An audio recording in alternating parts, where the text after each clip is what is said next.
धीरू भाई अंबानी, धीरज लाल हीरा लाल अंबानी, जो ज़्यादातर धीरू भाई अंबानी जिन्हें कौन नहीं जानता।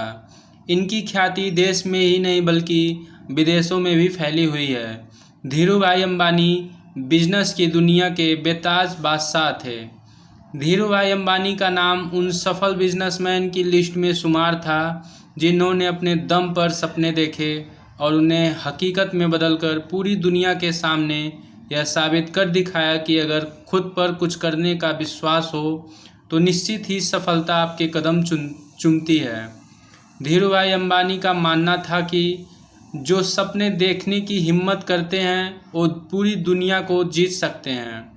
धीरू भाई अंबानी ने भी बड़े बिजनेसमैन, कारोबारी बनने के सपने देखे और उन सपनों को हकीकत में बदलने के लिए कड़ी मेहनत करने लगे, जिसका नतीजा है कि आज उनकी द्वारा खड़ी रिलायंस इंडस्ट्रीज देश की सबसे बड़ी कंपनी में से एक है और उनका परिवार देश के सबसे धनी परिवार की लिस्ट में शुमार है।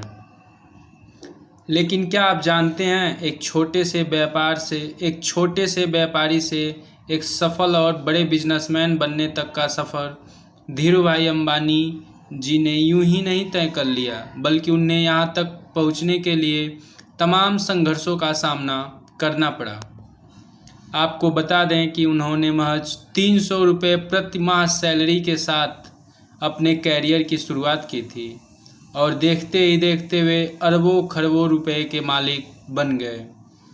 बिजनेस टाइकून धीरू भाई अंबानी के पद चिन्हों पर चलकर ही आज उनके बेटे मुकेश अंबानी और अनिल अंबानी भी दुनिया के सबसे सफल बिजनेसमैन बन चुके हैं। धीरू भाई अंबानी ने एक आम इंसान से खास इंसान बनने तक का सफ़र यूं ही नहीं तय कर लिया, बल्कि इस मुकाम को हासिल करने के लिए उन्होंने दिन रात जी तोड़ मेहनत की और बाकी लोगों के लिए एक मिसाल कायम की है। बिजनेस टाइकून धीरू भाई अंबानी जी की सक्सेस स्टोरी वाकई प्रेरणा देने वाली है। धीरू भाई अंबानी जी को इस मुकाम तक पहुंचने के लिए कई लोग सत्तारूढ़ राजनेताओं तक उसकी पहुंच को मानते हैं। वहीं अगर धीरू भाई अंबानी की पढ़ाई लिखाई की बात करें तो उन्होंने महज 10वीं क्लास तक ही पढ़ाई की थी, लेकिन उनका इरादा किसी मास्टर डिग्री हासिल करने वाले में से भी ऊंचा था। उन्होंने अपने सच्चे दृढ़ संकल्प और मजबूत इरादों के बल पर एक बड़ा व्यापार और औद्योगिक साम्राज्य स्थापित किया। बेहद कम समय में ही उन्होंने अपने छोटे से कारोबार को दुनिया के सबसे बड़ी कंपनी में बदल डाला। धीरू भाई अंबानी ने महज छोटी सी लागत से रिलायंस इंडस्ट्रीज़ की शुरुआत की थी, जो कि आज भारत में ही नहीं बल्कि इंटरनेशनल मार्केट में भी कमाल दिखा रही है। रिलायंस इंडस्ट्रीज़ का भारत की आर्थिक स्थिति भी मजबूत करने में भी अहम योगदान है। यही नहीं, रिलायंस एक भारत की बड़ी व्यावसायिक ताकत के तौर पर उभरी है। इस बिजनेस को बढ़ाने के लिए उन्होंने कई बार बड़े बड़े रिस्क तक उठाए और यह साबित कर दिखाया कि बिजनेस में रिस्क लेना आगे बढ़ने का एक सफल मंत्र है। बिना रिस्क लिए किसी बिजनेस को बड़ा नहीं बनाया जा सकता है। क्या आप कभी सोच सकते हैं एक पकौड़े बेचने वाला इंसान इतना बड़ा बिजनेसमैन बन सकता है? जी हाँ, धीरू भाई अंबानी जी ने अपने कारोबार कैरियर की शुरुआत अपनी छुट्टियों के दिन गिरनार पर्वत पर आने वाले तीर्थयात्रियों को चाट पकौड़े बेचकर की थी। आपको बता दें कि इससे पहले वे फल और नाश्ता का काम करते थे, लेकिन उन्हें इस काम में कुछ खास मुनाफा नहीं दिखा।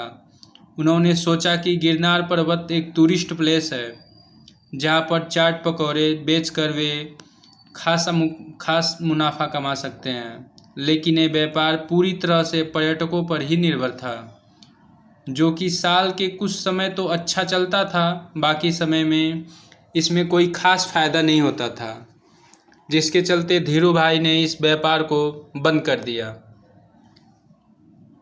इन दोनों ही काम में कुछ खास सफलता नहीं मिलने के बाद उनके पिता ने उन्हें नौकरी करने की सलाह दी, जिसके बाद वे नौकरी करने यमन चले गए।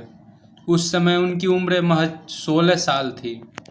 धीरूभाई अंबानी ने अपनी पहली जॉब एबेसेस नामक कंपनी में एडेन शहर में महज 300 रुपये प्रति महीने की सैलरी पर ज्वाइनिंग की थी।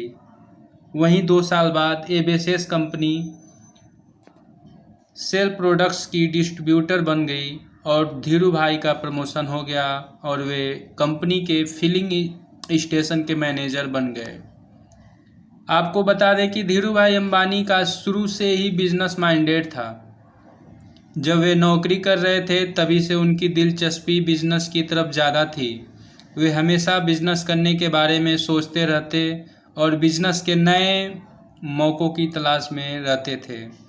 बिजनेस की तरफ उनका जुझारूपन तब सामने आया जब धीरूभाई अंबानी उस दौर के बड़े बड़े बिजनेसमैन की बातें सुनने और व्यापार की बारीकियों को समझने के लिए 1 रुपये खर्च कर चाय पीते थे, जबकि जिस कंपनी में वे काम करते थे महज 25 पैसे में चाय मिलती थी। धीरूभाई अंबानी ने बिजनेस मैनेजमेंट की शिक्षा ली। जब धीरूभाई अंबानी यमन में रह रहे थे, उसके कुछ समय बाद यमन में आज़ादी के लिए आंदोलन शुरू हो गए, जिसकी वजह से वहां रह रहे भारतीयों के लिए व्यापार के सारे दरवाजे बंद कर दिए गए थे। जिसके बाद धीरूभाई अंबानी को साल 1962 में यमन से भारत लौटना पड़ा। ये दौर धीरूभाई अंबानी जी के जीवन का वो दौर था, उसके पास न तो नौकरी थी और न ही कोई कारोबार की शुरुआत करने के लिए पूंजी। ऐसे में उन्होंने अपने चचेरे भाई चंपकलाल दमानी के साथ मिलकर पॉलिस्टर धागे और मसालों के आयात निर्यात का काम शुरू किया। इसके बाद उन्होंने महज 15,000 रुपये की राशि के साथ रिलायंस कमर्शियल कॉरपोरेशन की शुरुआत मस्जिद बंदर के नरसिंहा स्ट्रीट पर एक छोटे से ऑफिस के साथ की थी और यहीं से रिलायंस कंपनी का उदय हुआ।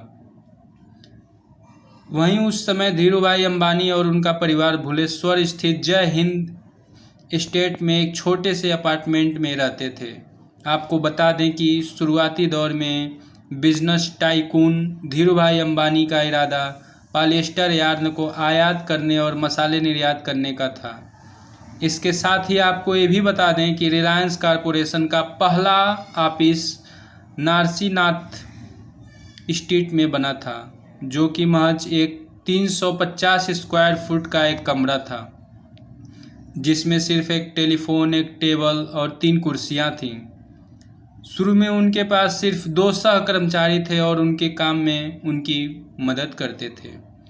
दरअसल धीरूभाई अंबानी और चंपकलाल दामिनी दोनों का स्वभाव और बिजनेस करने का तरीका एक दूसरे से बिल्कुल अलग था। इस वजह से साल 1965 में धीरूभाई अंबानी ने चंपकलाल दमानी के साथ बिजनेस में पार्टनरशिप खत्म कर दी और अपने दम पर बिजनेस की शुरुआत की थी। दरअसल चंपकलाल दमानी एक सतर्क व्यापारी थे और उन्हें सूत बनाने के माल में कोई रुचि नहीं थी, जबकि धीरूभाई अंबानी को रिस्क उठाने वाला व्यापार माना जाता था। इसके बाद धीरूभाई अंबानी ने सूत के व्यापार में अपनी किस्मत आजमाई और सकारात्मक सोच के साथ इस बिजनेस की शुरुआत की। वीडियो को देखने के लिए धन्यवाद।